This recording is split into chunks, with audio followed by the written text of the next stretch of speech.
a song all about you. This song is called Sad Songs and Waltzes, and it links in the description. It's that's an old band, but this is fine, right, guys? This is fine. Andrew Scheer, right? There's nothing to see here. No, conservatives are united. Anybody want some milk? Sorry, the fire burning in the background. I wanted to have the effect. All right, sorry for the long intro. I know. So, I said before that Andrew Scheer's milk cartel was a big story. It is a big story, very big story, really big story. But I'm going to break it down for you because I don't think our media is being honest with it because, I mean, they're not being honest with anything. This was loaded, so sorry about this. But anyway, here we go. It's ready now. So Max tweeted out yesterday at 5 a.m., August 26th. He's up and ready to go. What was I saying again yesterday about cartels putting politicians in their pockets? Their tactics have sure succeeded very well so far. Is this why they were partying in Halifax the other night? And I'm going to get into this in a minute, like specifically what this says here, the safety net, the red's highlighted thing, but I'm not going to come to that yet. First, I want to talk about Max Bexte, or Bexte, I'm not sure. Matthew. Got Max on the mind.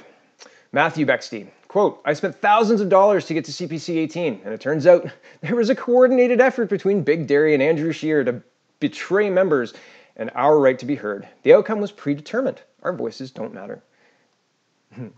I want a refund, CPC HQ. Yeah, I think we all want refunds, guys. This isn't democracy. This is, maybe this is a shabby version of democracy that has been denigrated over the last few years for us to believe that lobbyists and dairy farmers and cartels should have the ear of our politician. But this ain't democracy at all. This is silencing people. This is a backroom deal by the leader of the opposition party. Quote down here, and I guess I can. The powers of the leaders of, I have a program that jumps my images up so I can see them better. So that's the problem here. But I'm going to read this out. The powers of the leader are far-reaching in preventing a policy from being in the party platform. DFC, the Dairy Farmers of Canada, has been told by the leader's office that he will exercise this power, and that this policy will not be in the Conservative election platform, regardless of the outcome at convention.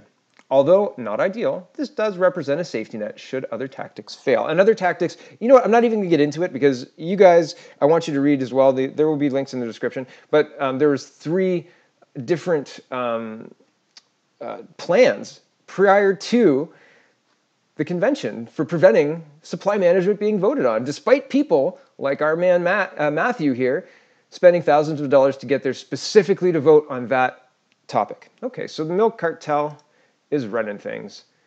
Are they? Max says so. 6:20 a.m. on yesterday, August 26th, he says, flashback, Terence Corcoran? I was going to say Cochran, but I misread. Corcoran. On the dairy cartel's tactics during the campaign last year. What does he have to say? Financial Post. Now, I find it interesting when people get mad at me for using different media. It's really clear that our media is pushing a narrative. It's really clear they're accepting money to focus on specific stories and not print other stories. This is not, I don't even think this is debatable at this point in time. So I'm going to go with whoever's printing somewhat verifiable facts. So anyway, read this story. Basically what it says is, one, all of the ballots were shredded on the Saturday night. No recounts, guys. Sorry about your luck. And hold on, I'm going to highlight some of this. Here's the most succinct telling of this story from the Financial Post. Quote, Bernier didn't lose the leadership vote. It was stolen from him by a concerted campaign organized by members of the Union de Producers Agricoles, UPA, and the farmers in Ontario. Via Facebook, Quebec farmers and others were urged to join Conservative Party and vote for Andrew Scheer. The 3 Quebec ridings tell the story. One is Beauce, Bernier's home riding. Right off the bat, in the opening round of ranked ballot, Scheer collected 46.63% of the points against 47.5% for Bernier. By the end of the final round, Scheer was at 51 versus 48 for Bernier. in a riding where Bernier is a local hero among conservatives and hardly anyone would know Scheer's name. Or, St. Hyacinthe-Bagot, a riding just south of Montreal. Scheer led from the first ballot with 61.4%. Scheer ended the final ballot with almost 76%.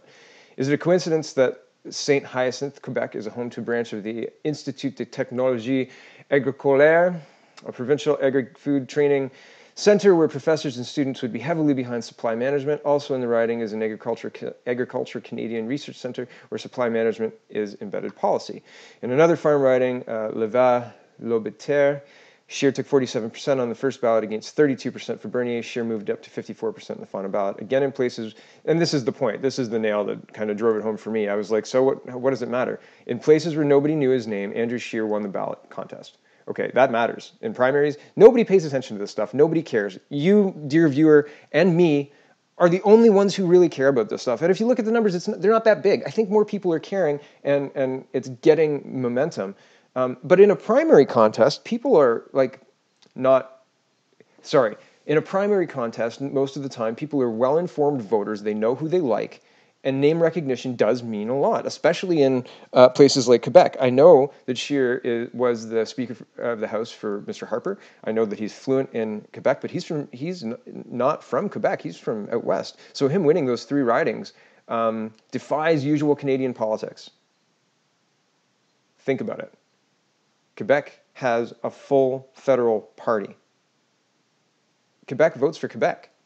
And I don't mean that in a mean way or anything to that effect, but there's a reason that every other prime minister is francophone and Quebecois, because the Quebec voting bloc is big, and they produce politicians well.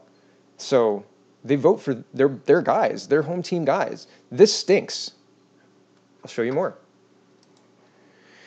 Ever wonder who's behind the mysterious dairy lobby? Here are some names. Look at the top name, Pierre Lampron. Friday, August 24th at 11:49 a.m. He's one of the big heavy hitters.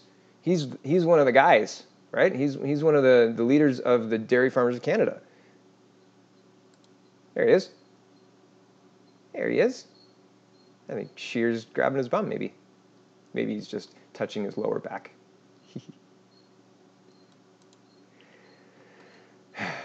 Again, I was going to read this out again to set up the next two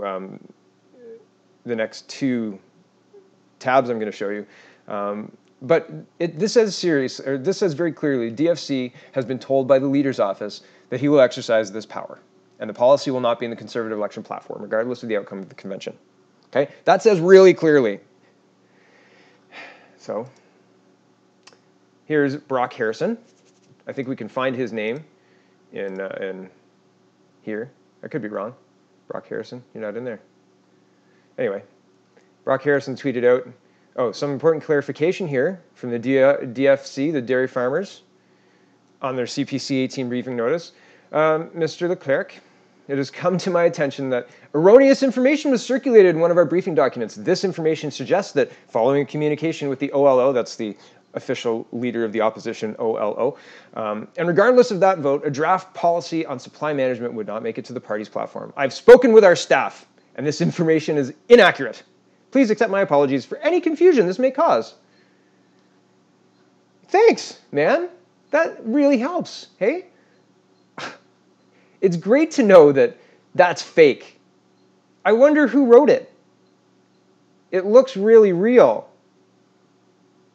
I also don't believe you. Like, this is the weakest attempt. See that thing that looks legitimate, makes sense, and we don't want you to see? It's not real. Ignore it. Yeah, okay, sure. Oh, Mr. Scheer, yeah, you've got something to say. Sorry, I'll defer to you for a minute. Okay, go ahead. Beholden to nobody. I certainly do not owe my leadership victory. Sorry. I certainly don't owe my leadership victory to anybody in the Conservative movement.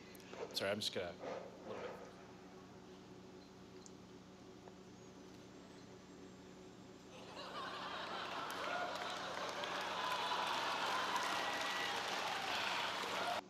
Yeah. So in today's context, that seems, the fact that Maxime didn't stand up here and challenge the leadership, and that 50% of the other constituents didn't stand up behind him. What the hell's going on with our democracy, right? Like, am I crazy in thinking that signaling to your benefactors that, hey, guys, we won, let's have a big glass of milk, is poor taste? How about lying on the convention floor during your speech? Is that in poor taste? So, frustration over supply management, link will be in the description. Here's where, this is a good article. I typically don't like Ipolitics.ca, but you know what, guys? Good job. Good on you. Thank you for reporting this. I appreciate it. And the Canadian people appreciate it. And I could be coming around to using and reading you guys a lot more. And the link will be in the description, so I'm linking to you guys, so thank you again. But Ipolitics, so their response to Mr. The letter here is basically that we've confirmed that these are authentic and real. So, Mr. Scheer, is everything fine? Is Canada in good hands, or are you bought and paid for? No, not are you. You are bought and paid for, but who else bought you, sir? The milk cartel did, and you're willing to jeopardize 20% of Canadians' economy, of Canada's economy, to protect your dairy cartel. You lie about Donald Trump's position on free trade on the floor of the convention during your speech to protect your dairy cartel.